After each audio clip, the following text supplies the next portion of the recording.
Hello everyone and welcome back to my Bold and Beautiful 29 YouTube channel. I hope you guys are having a wonderful day. Before we start, please hit the subscribe button and give this video a thumbs up.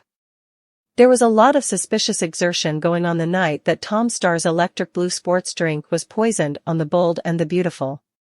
Heck, rare appearances by Jack Finnegan and Justin Barber alone were enough to raise our eyebrows so grandly, they wound up on the reverse of our head.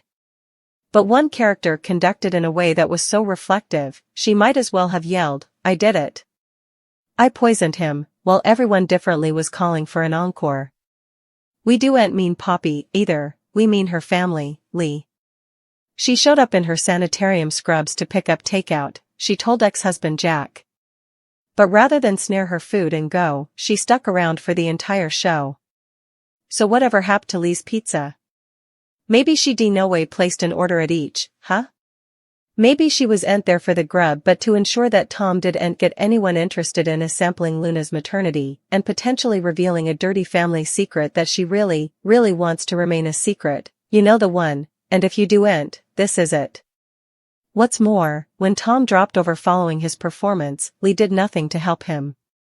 There was a croaker in the house, and she did nada. Why?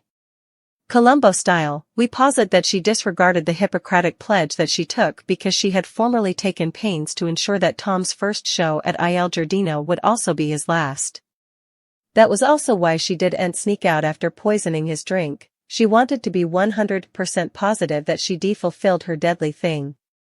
At Bill's house, Poppy flashes to Tom demanding to see Luna and saying she deserves to know who her real pater is. She looks stressed out. At Il Giardino, Deacon and Hollis bandy Tom's collapse. He was fine before he went on stage last night. Finn comes by and says he heard at the sanitarium that Tom failed there last night. Cleric thanks him for coming.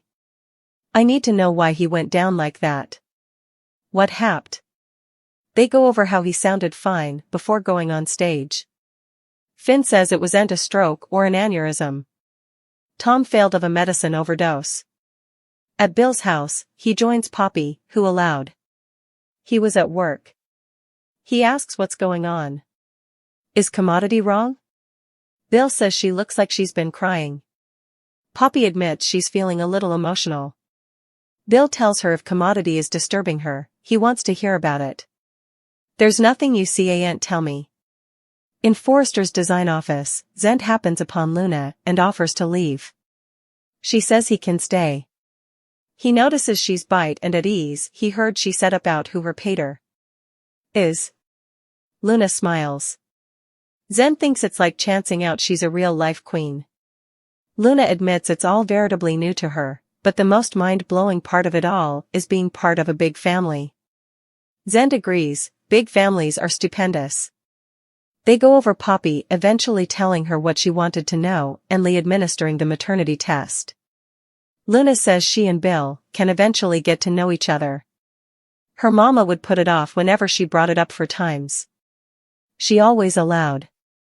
Her pater was dead, but it turns out he's veritably important alive. At Il Giardino, Finn tells Deacon and Hollis that a toxicology report is still in progress on Tom. They worry that if they'd known, they could have helped him. Cleric and Hollis go on about how cheerful and stupendous he was. Finn laments that medicines took it all down. He asks if he'd a history of medicine abuse. Deacon says Tom was in recovery. He can't understand why Tom would go back to that. At Bill's place, he tells Poppy he can fix anything. She goes on about how caring and generous he is. She says it's a lot the maternity test, moving in, waking up next to him every morning knowing he's Luna's father. It's so far from anything she could have imagined. It sounds crazy, but it's like the life I've known has failed. Bill says, for the better. She nods, much better. She can't ever thank him enough. Do you have to rush to the office right down? Bill chuckles. He might be suitable to spare many twinkles. Poppy takes off her mask and wants to show him what life with him really means to her. They make out. In the design office, Luna tells Zen she nearly gave up on chancing her pater. They go over how Poppy always kept it to herself. Luna says it doesn't matter now that she knows who her father is, and he knows her. She's pleased that Bill accepted her incontinently. There was a connection between them since back when he was just her mama's swain. When they did the DNA test, it all made sense. Zen says family is veritably important. Luna tells him Bill wants to borrow her. Zen sensations, that's great. I am glad that you re-getting everything you earn. Luna's thrilled to eventually know her father. At Il Giardino, Finn tells Cleric that relapses be. Deacon says that can't be what it was. He swore he demurred the habit. Finn gets him not wanting to believe it. It doesn't feel like the Joe they knew, but that's the nature of dependence. Hollis and Deacon still can't buy it. He was starting his life back on track. He wanted to do commodity different. He said he was reclaiming his life. It just doesn't make sense that he'd start using again. Cleric refuses to believe this until the whole report comes back. Finn insists the prelims say it all. He warns that he's going to have a full day of contending calls and dealing with news vans. Deacon doesn't care. Tom merited better than this. People do'n't just throw down alternate chances. Look at your mama. Finn wa'n't bandy her. He plans to recognize his woman's wishes. Cleric is glad he came by, indeed if he doesn't like the news. Finn goes on about dependents ruining careers and families. Did he have one? Deacon says, not that I am apprehensive of. At Bill's place, he and Poppy lounge in the afterglow on the lounge. His phone goes off and he wants to ignore it, but she worries it's important. Bill checks the phone and it's a news alert about Tom's death. He recalls that it's the machine boy at Il Giardino. He failed at the eatery last night. Poppy gops, failed? Bill reads out loud about his collapse and says it was a medicine overdose. He failed right on stage last night.